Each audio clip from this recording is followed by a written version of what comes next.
मैं एक कम उम्र की लड़की थी। मेरे माँ बाप गुजर चुके थे। मैं सड़क पे यूं ही भटक रही थी। एक सेठ की नज़र मुझ पर पड़ी। वो मुझे अपने घर ले आए और मुझे काम पर रख लिया। वो अकेले ही रहते थे। रात को वो हर रोज़ एक लड़के को अपने कमरे में ले जाते और अंदर से अजीबोगरीब आवाज़ आती। सुबह बच्चा आती सुबह बच्चा गायब हो जाता था। ये रात जानने के लिए मैं उनके कमरे में छिप गई और डर के मारे मेरी चीख निकल गई, क्योंकि वो तो मेरा नाम शिल्पा है। एक बहुत ही गरीब परिवार में जन्म हुआ, जहाँ हर रोज़ मेरे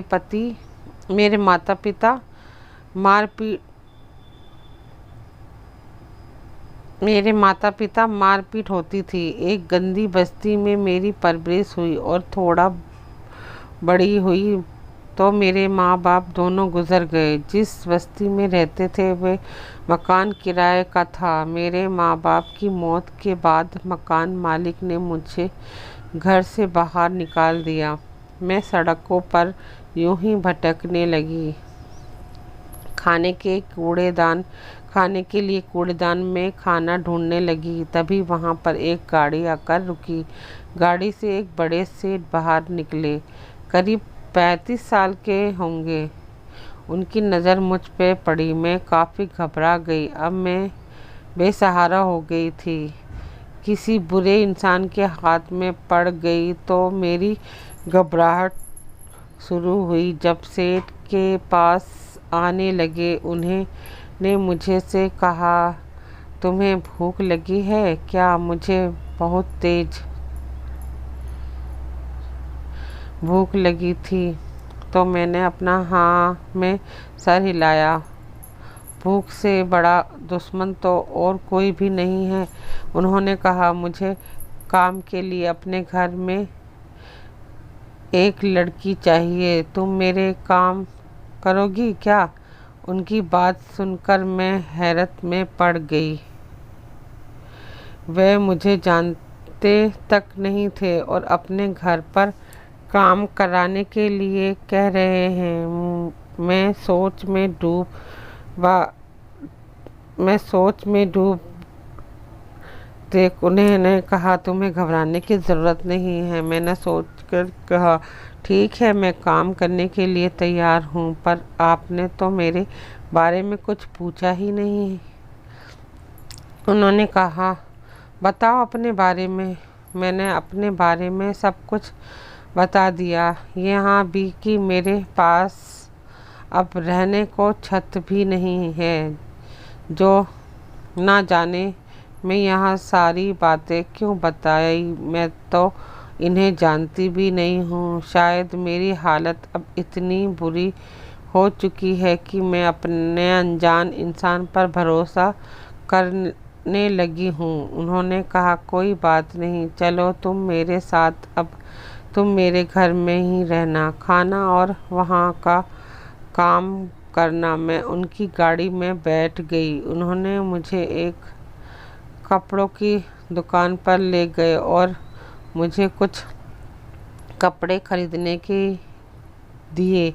काफ़ी खूबसूरत कपड़े हैं। मेरे सारे कपड़े तो फटे पुराने हैं। फिर वे मुझे एक पार्लर में ले गए और पार्लर वाले से कहा कि मेरी हालत थोड़ी ठीक ठाक कर दे। पार्लर वाले ने मुझे नहाने को कहा तो और नए कपड़े पहनने और उसने मेरा हुलिया ठीक कर दिया। जब मैं अपने आप को आईने में देखा तो मैं बहुत ही खूबसूरत लग रही थी। मैं मालिक के साथ उनके बड़े बंगले में आ गई। मालिक घर पर अकेले ही रहते थे। उन्होंने मुझे अपना काम समझा दिया और रहने के लिए एक छोटा सा कमरा भी दे दिया। रात को खाना खाने के बाद वे कहीं बाहर चले गए। फिर अपने साथ एक बच्चे को ले आए। उसको लेकर अपने कमरे में चले गए। मुझे बहुत ही अजीब लगा, पर मैं अपने कमरे में सोने में लगी सोने सोने लगी। मैं अब कमरे में सोने चली गई। अचानक कुछ अजीबोगरीब आवाज़ से मेरी नींद खुल गई। मुझे लगा आवाज़ कहाँ से आ रही है। देखने के लिए मैं उठी पर मैं हैरत में पड़ गई। यह आवाज़ मालिक के कमरे से आ रही थी। मैं अपने कमरे में वापस आ गई। मालिक के साथ मुझे रहने के लिए अच्छा कपड़ा और अच्छा खाना मिल रहा था। मैं काफ़ी खुश थी और मैं सुनहरे सपनों में डूब गई। जब सुबह हुई तो मैं कमरे से बाहर निकली और अपना काम करने लगी। मालिक का कमरा बंद था।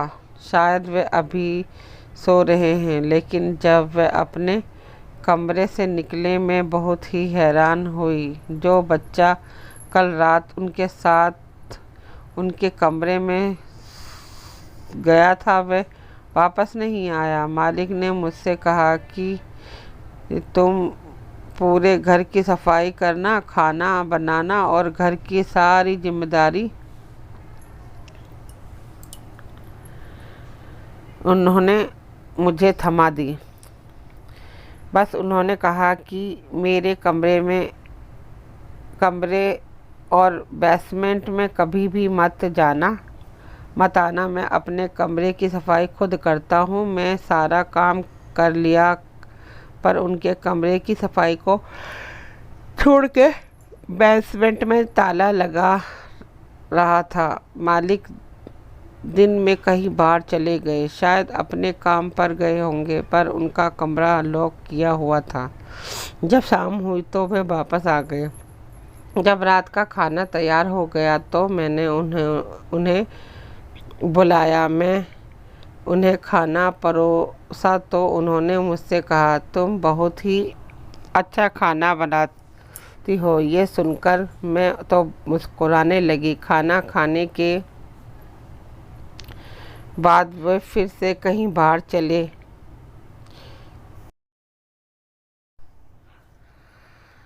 गए और अपने साथ किसी दूसरे बच्चे को लेकर आए और उसे लेकर अपने कमरे में चले गए। मैं सोने चली गई, लेकिन आज भी अचानक ही मेरी आँख खुली गई। मुझे वह अजीबोगरीब आवाज़ फिर से आने लगी। जाने क्यों आज मेरे दिल की धड़कन तेज हो गई। सुबह मैं जल्दी उठ गई और बाहर काम करने लगी। बस मुझे ये जानना था कि वह बच्चा वापस निकलेगा या नहीं। पर मालिक के उठने के बाद वे अपने कमरे से अकेले ही बाहर आए। बच्चा फिर से गायब था। यह रोज़ बच्चों को लेकर कमरे में जाते हैं, फिर अकेले बाहर क्यों आते हैं? बच्चा कहाँ जाता है? कहीं मेरे मालिक को कोई गलत काम तो नहीं करते हैं?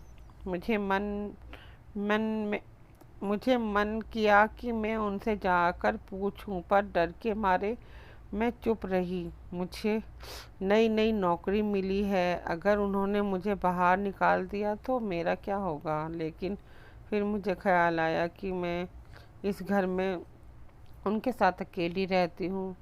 अगर मेरे साथ कुछ हो गया तो पर मैंने एक बात गौर किया था, मालिक कभी भी बुरी नज़र से मेरी तरफ नहीं देखा। अपने साथ हमेशा लड़कों को ही लेकर आते हैं। हर रोज चलने लगा।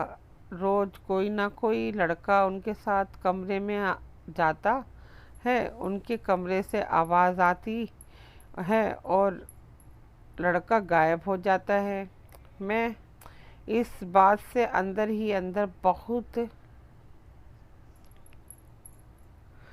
परेशान रहने लगी। लेकिन मैं अभी छोटी लड़की हूँ। मैं करूँ भी तो क्या करूं। मैं उनके साथ अपने आप को बहुत ही सुरक्षित महसूस करने लगी थी।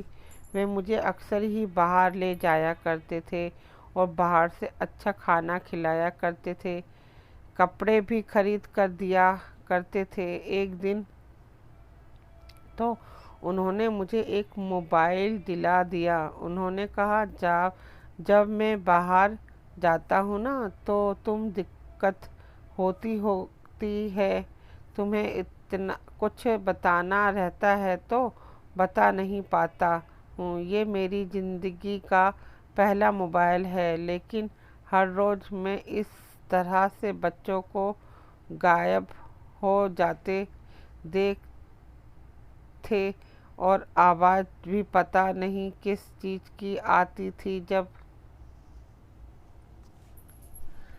मेरा शक इतना ज़्यादा बढ़ चुका था कि मुझे लगा अब चुप रहना गुनाह का साथ देना होगा। मैंने मन ही मन में मान लिया था कि बच्चों के साथ ज़रूर कुछ ना कुछ तो करते हैं, या तो उनके साथ कोई गलत काम करके उन्हें ख़त्म कर देते हैं, क्योंकि बच्चे ऐसे हवा में तो गायब नहीं हो सकते हैं ना। अगर ऐसा ही चलता रहा तो शहर के सारे लड़के ख़त्म हो जाएंगे। अब मैंने सोच लिया था कि मैं ये राज का पता लगा कर ही रहूँगी। अब जैसे ही मुझे कुछ सुराग मिला तो मैं पुलिस को बता दूंगी। अब तक लालच में पड़कर मैं चुपचाप ये सब कुछ देख रही थी, क्योंकि मालिक ने मुझे बहुत ही ऐशो आराम के साथ रखा था।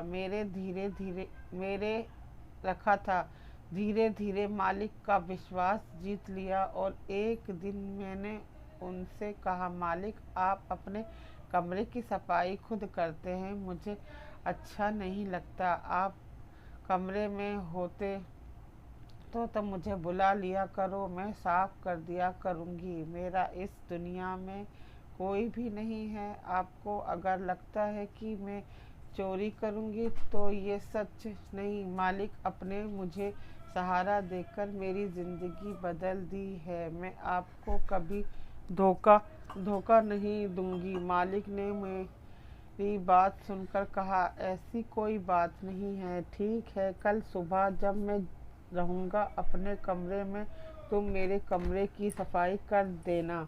अब मुझे मौका मिल गया था कि उनके कमरे को देखने का। आखिर उनके कमरे में ऐसा क्या जादू चलता है जिसके लड़के गायब हो जाते हैं। मालिक को धोखा देने का मेरा कोई भी इरादा नहीं था, पर बच्चों के साथ इस तरह से गलत होना भी तो सही नहीं है। मेरे दिल में सच्चाई भरी हुई थी। जब मैं सुबह उनके कमरे में गई तो देखा उनका कमरा बहुत बड़ा है। सोने के लिए एक बड़े से बेड है, पर कमरे के बीच में एक अजीब सी टेबल रखी हुई है और उसमें गद्दा भी है।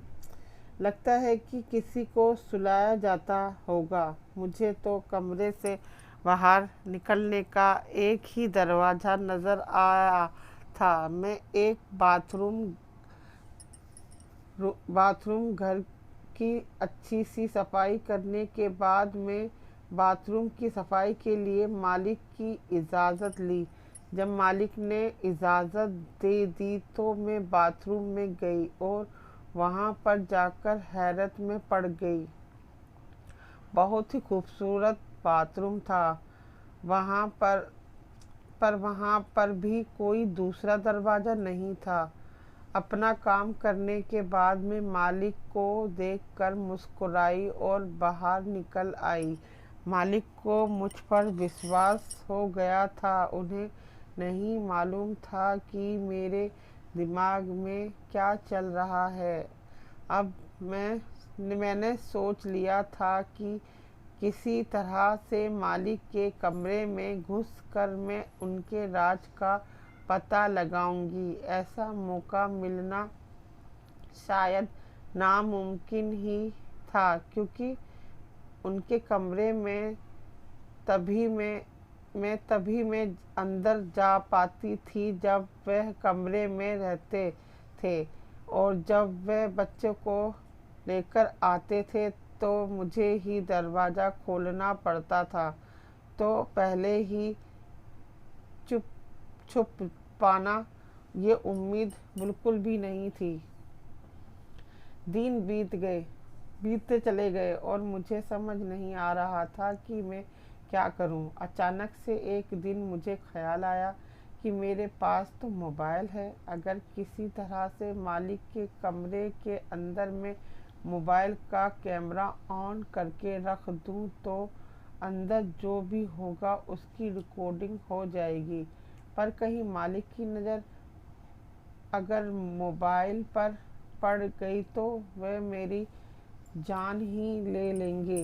मुझे समझ नहीं आ रहा था कि जिस इंसान ने मुझे इतना सहारा दिया उसको धोखा दूं या नहीं। पर हर रोज़ एक जीता जागता बच्चा मेरी आंखों के सामने गायब हो जा रहा था। अगर पुलिस को बताऊं तो पुलिस इस बात की तहकीकात करे कि बच्चे कहाँ गायब हो रहे हैं। पुलिस मुझ गरीब लड़की की बात पर यकीन क्यों करेगी। एक दिन मैंने मालिक से कहा, मालिक, क्या मैं आज रात को आपके कमरे में सो सकती हूँ। मालिक को मानो मेरी बात पर यकीन ही नहीं आ रहा था। मेरी तरफ अजीब निगाहों से देखने लगे। मैंने कहा, आज के ही दिन में मेरी माँ गुजर गई थी। मैं नीचे सो जाऊंगी, आपको कोई भी परेशानी नहीं होगी मालिक। बस मैं आज की रात अकेले नहीं सोना चाहती हूँ। मुझे अपनी आँखों में आंसू भी लाना पड़ा था कि मेरे मालिक को मेरी बातों पर यकीन हो सके। उनके कमरे में जाने का, ये मोबाइल छुपाने का कोई भी रास्ता मुझे नहीं मिल पाया था, क्योंकि कमरा हमेशा ही वे लोग रखते थे और चाबी अपने पास ही रखते थे। मालिक ने कहा, ठीक है, नीचे बिस्तर लगाकर सो जाओ। पर वे काफ़ी गहरी सोच में डूब गए थे। उन्हें यकीन नहीं हो रहा था कि उनके मुंह से ये बात निकल गई, क्योंकि शायद वे नहीं चाहते थे कि उनके कमरे में कोई दूसरा आए। मेरे आंसू देखकर ही उन्होंने मुझे अपने कमरे में एक रात गुजारने की इजाज़त दी थी। मैं अपने आंसू पोंछकर अपना बिस्तर मालिक के बिस्तर के साइड में लगा लिया और जैसे ही मैं लेटी तो सोने का नाटक करने लगी। मालिक शायद बाहर चले गए थे। जब वे दरवाज़ा खोलने की आवाज़ आई तो मैंने देखा एक लड़के को लेकर आए हैं। लड़के को बैठा कर मालिक मेरे पास आए तो देखा कि मैं सो रही हूँ। वे फिर से उसके पास चले गए। मालिक ने अपने लैपटॉप में कुछ चलाया और अजीब सी आवाज़ वहाँ से आने लगी। मुझे समझ आया कि वे अजीब सी आवाज़ लैपटॉप से आई थी। फिर कुछ चीज़ जलाया जिससे कमरा धुएं से भर गया। वह धुआं कमरे में फैल गया और थोड़ी देर में मैं बेहोश हो गई। जब मेरी आँख खुली तब सुबह हो चुकी थी। मैंने देखा मालिक बिस्तर पे लेटे हुए हैं और बच्चा सही सलामत टेबल के ऊपर लेटा हुआ है। मैं चुपचाप लेटे हुए भी मैं देखना चाहती थी कि आगे वे बच्चे के साथ क्या करते हैं। उन्होंने करीब 7 बजे बच्चों को उठाया और खिड़की के पास ले गए। मुझे अब तक वे एक शीशा ही लगा था, लेकिन वे दरवाजे है वहाँ से बच्चे को लेकर निकले और शायद किसी के हवाले कर दिया। शायद बच्चे के माता पिता के हाथ जोड़कर उन्हें प्रणाम किया और वहाँ से चले गए। उनके जाने के बाद मैंने उठने का नाटक किया। मैं मालिक के पास गई और कहा, मैं इतनी देर तक कभी नहीं सोई हूँ, पर पता नहीं क्यों आज मेरी नींद नहीं खुली। मालिक मुस्कुराए और कहा, कोई बात नहीं। मुझे इस बात से खुशी हो रही थी कि मालिक बच्चों को ख़त्म नहीं करते, उन बच्चों को उनके माँ बाप के हवाले कर देते हैं। ऐसे ही 7 महीने बीत गए और मैं धीरे धीरे मालिक का विश्वास जीतने लगी। मालिक का मुझ पर पूरी तरीके से विश्वास हो गया। तो मैंने एक दिन पूछा कि आप इस तरह से बच्चों को अपने कमरे में ले जाते हो, क्या कोई इलाज करते हो?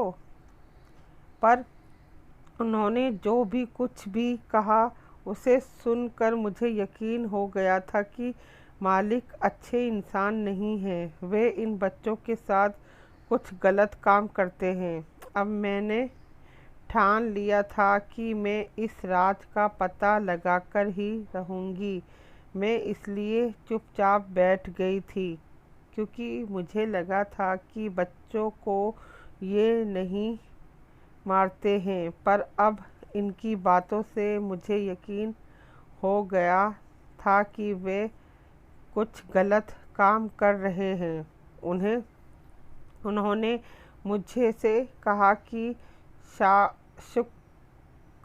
शक्कर बस्ती के इलाके में जादू टोना सीखते हैं और शहर के अच्छे बच्चे पर ये जादू टोना कर देते हैं। मैं बस उन जादू टोने का उतार कर उन बच्चों को एक अच्छी ज़िंदगी देता हूँ जिनके लिए माँ बाप मुझे कुछ पैसे देते हैं। मैंने ये जादू टोना उतारने की विधि सीखी हुई है। उनकी बात सुनकर मैं मुस्कुराई तो थी, पर अपने कमरे में आकर बिल्कुल भी सोच में डूब गई। मैं शक्कुर बस्ती में ही रहती थी और वहाँ ऐसा कुछ भी नहीं होता था। वहाँ के लोग अपनी ज़िंदगी में ही व्यस्त हैं, अपनी गरीबी से परेशान हैं। लोग इधर उधर काम ढूंढकर काम करते हैं। वहाँ पर इस तरह का जादू टोना नहीं चलता है। मेरा बचपन गुज़रा है, वहाँ पर ऐसा कुछ होता तो मुझे भी पता रहता, पर ये बिल्कुल ही झूठ बात है। ये कुछ और ही चल रहा है। अचानक ही मुझे धुएं की याद आई, जिससे मैं बेहोश हो गई थी। अब मैंने सोच लिया था कि मैं राज का पता लगाकर ही रहूँगी। मालिक अब अपने कमरे में लॉक नहीं करते थे। मैंने सोचा एक रात में उनके कमरे में छुपकर सब कुछ देखूंगी, पर मुझे धुएं से बचने का उपाय सोचना होगा। मुझे याद है कि जिस तरह मैं वहाँ थी और धुआं हुआ था, तो मालिक ने अपने मुंह पर कुछ पहना हुआ था, शायद किसी तरह का मुखौटा हो जिससे इस धुएं से बचा जा सकता हो। अगर मुझे भी ऐसा कुछ मिल जाए तो मैं बेहोश हुए बिना उनको देख पाऊंगी। फिर मैं अपने मोबाइल में रिकॉर्ड कर लूँगी। सफाई के वक्त मुझे कुछ मुखौटे मिल गए। उनमें से मैंने एक अपने पास रख लिया और एक रात मुझे मौका मिल गया उनके कमरे में छुपने का। मैं मालिक को बहाना मार दिया कि आज मैं जल्दी सोने जा रही हूँ। रात को जब आप बाहर जाएं तो कमरे को लॉक करके जाएं ताकि आप अंदर आ सकें। आज मेरी तबीयत बहुत ख़राब है। मालिक ने कहा, ठीक है, कोई बात नहीं, तुम सो जाओ। मैंने अपने कमरे को लॉक कर दिया और उनके कमरे में जाकर छिप गई। आज मुखौटा भी पहन रखा था। जब मालिक बच्चे को लेकर आए तो टेबल पर बैठा दिया, फिर अजीब सी आवाज़ चला दी और कमरे में कुछ धुआं भर दिया। आज धुआं मुझे बेहोश नहीं कर पाया। लड़का बेहोश हो गया। उसके बेहोश होते मालिक ने एक टीका निकाला और उस लड़के को लगा दिया और वे फिर बिस्तर पर आए और लेट गए। उसके बाद वहाँ ऐसा कुछ भी नहीं हुआ जिस पर कुछ शक हो। बस वे टीका क्या है ये मुझे पता लगाना है। अगली रात घर पर पुलिस आ गई। मालिक को गिरफ्तार कर लिया और अपने साथ ले गए। उन्होंने बच्चों को भी वहाँ से ले जाकर हॉस्पिटल गए।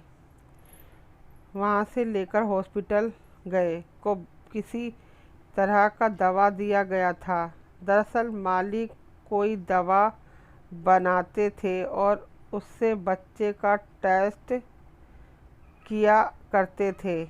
जादू टोना वाली बात झूठी थी।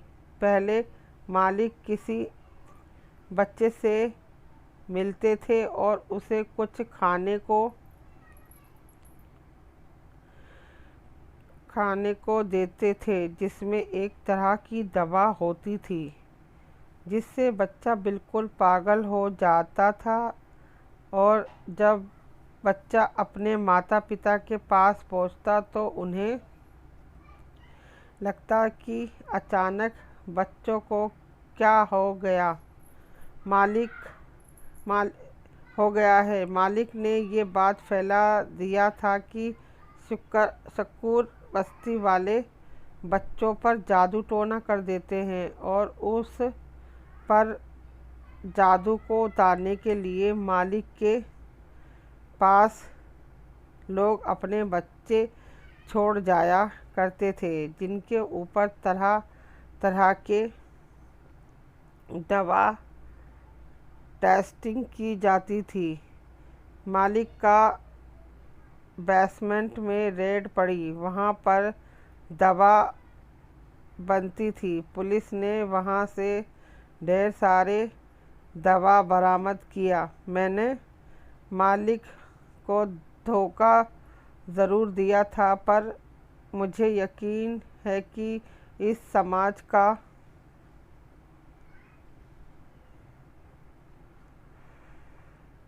भला हुआ। मुझे एक दवा मिल गई थी जिसमें पुलिस वालों को दे दिया था और सारी बातें बता दी।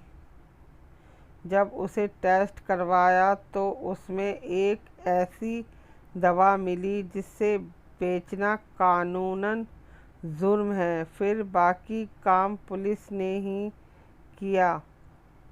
बाकी की सच्चाई पुलिस वालों ने ही निकाली है। फिर मैं फिर से बेसहारा हो गई थी, लेकिन मुझे कोई ना कोई काम तो मिल ही जाएगा क्योंकि मैंने काफ़ी सारे लड़कों की ज़िंदगी बचाई थी। पुलिस वालों ने कहा था तुम्हें दोबारा से कहीं काम मिल जाएगा, इसका इंतज़ाम हम कर देंगे। हाँ, जल्द ही घर में मुझे काम मिल गया। दोस्तों, कहानी पसंद आई तो लाइक, शेयर और चैनल को